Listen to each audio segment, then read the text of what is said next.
Welcome to today's episode of Shrink for the Shy Guy. I'm your host, Dr. Aziz, and today we're going to illuminate another reason why you might be stuck. And I know that might not be the most exciting thing to learn about. It's like, oh, yeah, what's wrong with me and my life? But actually, I've been obsessed with helping people become more free and confident for the last 20 years, starting with my own confidence. And what I discovered is that in order to truly liberate yourself, to become more free and confident, you actually need to see how you're hooked. Like, imagine you were caught in a trap. If you tried to just go run confidently in the direction of your dreams and your leg is in a bear trap, you're probably not getting too far. And so a large part of what I do in my books, in this podcast, in working with clients, is helping them see exactly what they're doing that's keeping them in the bear trap. Because unlike a physical bear trap or actual tangible block on you, the trap, the cage that you're in right now is actually something that you are creating, and you're actively creating it throughout the day. And the good news is if you make a shift and you stop creating it or you start doing something different, then all of a sudden you have a whole different experience and you might be able to free yourself from years, decades of anxiety. And so this is a part of a series of the three reasons why you're stuck. The first one we looked at was about action. This was maybe a month or so ago back in the episodes. If you scan back and look, you'll see it there. And most people don't take enough action to truly transform social anxiety into social confidence, or niceness into more boldness and authenticity. They'll do a little bit of action and then it's uncomfortable and then they stop. So that episode's all about that form of stuckness, one of the reasons why people are stuck. The second reason, that's what we're going to focus on today's episode, that you might be feeling stuck is due to something called closed loops. And I'll explain exactly what that is in this episode and how it's related to not just feeling stuck, but it's also related to a larger challenge with confidence in your life. And of course, how do we shift that? How do we break free? So I'm excited to go in depth in this episode with you. If you're drawn to this show and you want more, just know that for most people that I work with, well, everyone that I'm working with, but most people that I see in the world who want to make this change, podcasts are interesting, but they're not totally transformative. More is needed. And so everyone that I work with usually started with something like my podcast or my YouTube videos. And there's no shame in wanting more support, more guidance, more help. And if you want that, I would love to support you in that way. Go over to draziz.com. That's draziz.com. I have a free mini course on there you can learn from. And in addition, you can also learn about my mastermind program, which is the way I work with people for 12 months at a time in a group coaching program. And you can also check out my program, Confidence University, which is more of a self-study, step-by-step, also very powerful. Different options, but what it's going to do, it's going to start to systematically build your confidence. So if you're drawn to more, check out draziz.com. That's draziz.com. What are closed loops? Well, closed loops go like this. When you're feeling anxious, you're scared to speak up, you're scared to approach somebody, you're feeling social anxiety, you have an idea of how something's going to go, which is why you're scared, right? So if you thought, if I were to go over and ask that person out on a date, he or she would just be like, yes, and you're awesome, you'd probably go do it. If you thought you spoke up at work and people are like, "Oh, brilliant, we love your ideas and you're handsome too," right? You do it, right? The problem is that when we're feeling anxious, that's not what we expect. We expect something very bad to happen. They're going to reject me. They're going to laugh at me. They're going to think I'm stupid. They're not going to like me. It's going to lead to me losing my position or my status or my value in other people's eyes. So I'm not going to do it, right? And I'm probably not saying anything brand new for you. I'm illuminating what makes you scared and why you don't take those risks in your life. What makes it a closed loop is you have an idea about how it's going to go, and that's also based in an idea of who you are and how other people are. So global beliefs about your identity, and also global beliefs about they and others, men, women, business people, brown people, white people, whatever. You have these groups and it's like, oh, they are like this. So let me give a specific example so it's not so conceptual. When I was struggling with dating, I'm not going to go talk to that woman because I know that she's not going to want to talk to me. That's the expectation, the prediction. What it says about me and why is because look at me. I'm not attractive. I'm not worthwhile. And they, in this case, women, don't want a not as muscular, not as tall brown guy named Aziz. They want the muscular, tall, chiseled guy named Sam or whatever, right? So that's a lot of ideas going on right there that I lived in. And are they all true? Are they all accurate? Well, no. No, not every woman wants a guy named Sam who's 6'1" and chiseled. And yet, at the time of my life, I really did think that. And I'd say, at best, every woman wants that. And then some women will settle because they don't think they can have it. So then they'll settle for someone like me. It's just a very inspiring worldview, isn't it? But that's all a bunch of ideas. And the ideas could be very wrong. In fact, they are wrong. Because when I started to shift my behavior and take new actions, I had lots of dating opportunities and my name was the same, my physique was the same, my skin color was the same. And all of a sudden, women would be interested in this brown guy. So what's going on there? Well, what's going on there is I discovered that my stories about reality were not true. They weren't accurate. And you do not get that opportunity when there's closed loops. So closed loops go like this. You have a sense of certainty about how it is, how it's going to go, how they are, how you are, your identity, your sense of yourself. And when you do take action, you're not really, truly interested in challenging those stories. You're more interested in preserving a sense of control and stability and certainty and familiarity by proving that you're right. And so if you do go take the action, you're looking to reinforce the story you already have, thus creating a loop, right? See, I knew that was going to happen. Look, it did happen. I was right. And it keeps you stuck in this loop where you never break out. It reinforces your stories. It reinforces your identity. It reinforces how to operate in the world. And then you go do that. And then you carry on the next day and the next day and the next month and the next year, and it's all stays kind of the same. And that's the point.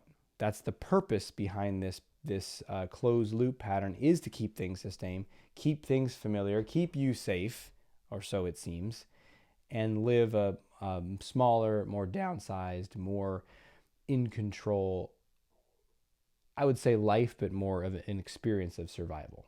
That's really what that's the outcome and purpose of that.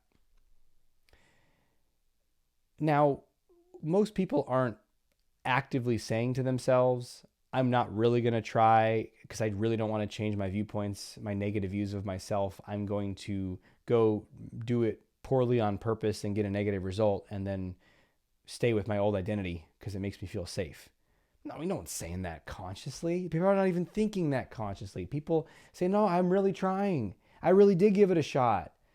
And I'm not here to pick on you and say you didn't do it right and what's wrong with you. This isn't about that. This isn't about shame. This is about saying the patterns, sharing the patterns with you that I've seen that have kept people stuck for years. And if I'm working with a client and I see them getting stuck, this is one of the first things I'm looking at. Are they truly curious? Do they really want to change that perspective of themselves? What's their real priority? What's your real priority? And I'll ask people, is your priority to be free or to be right? Because you kind of can't have both. Social freedom, confidence, expressing yourself, these are steps by definition into the unknown. When you share openly in a conversation that you've never had before, you don't exactly know what's going to come back. When you say, I love you to someone, and it's the first time in a dating experience and no one has said it yet, you don't know what's going to come back. When you speak up in a meeting at work and you're earnestly sharing a differing opinion or challenging somebody, you don't exactly know how they're going to respond. There is uncertainty there, and that is inherent. That is a necessary quality of life. Nothing's going wrong there. Nothing bad is happening. It feels uncomfortable because it feels out of control. And there's a part of you that freaks out about that. And so we keep everything, quote, under control. It's not really under control, but it feels a little more under control by running these closed loops. And so the way that will show up for clients or people that I'm observing, I'll see them, okay, fine, I'm going to have this conversation with this person. It's probably not going to go well anyway, but I'll give it a try. Now, if it's a client of mine, we'll nip that in the bud right there. Because if they say it like that, like, we'll see, I'll give it a try. And I'll say, it's probably not going to work. And they're like, what do you mean? I'm like, well, trying is weak. To me, it doesn't sound like there's a true curiosity there to really challenge that. And then I'll ask them, are you willing to be wrong? Are you willing to be wrong about the other person? About how you see the other person? Are you willing to be wrong about yourself? And this is the craziest part of it, is a lot of people aren't willing to be wrong. And that might not sound crazy. Humans like to be right? We feast on rightness. It's the most sought after delicacy, way beyond lobsters and steak or whatever the delicacy is these days. It's probably not lobsters and steak. That's more of a 1980s thing. When I was a kid, that was the tops. I don't know what the tops is now. You tell me. But in any case, for me, it's like a smoothie. It's like the best thing I eat. Anyway, people don't want to be wrong, even when it's about their own negative, toxic, low self-esteem stories about themselves. That's the part that's crazy. We're so addicted to that sense of certainty, which gives you a sense of safety, that we don't really want to disturb that apple cart. And so if someone does think you're smart, if someone does see you as attractive, if you do prove that you're capable at something, there's an impulse inside to discount, dismiss, and delete that information and say, no, I'm still this loser that I always was. You know what I'm talking about? Can you see that in yourself? Isn't that crazy? Like, what's going on there? Well, it's an addiction.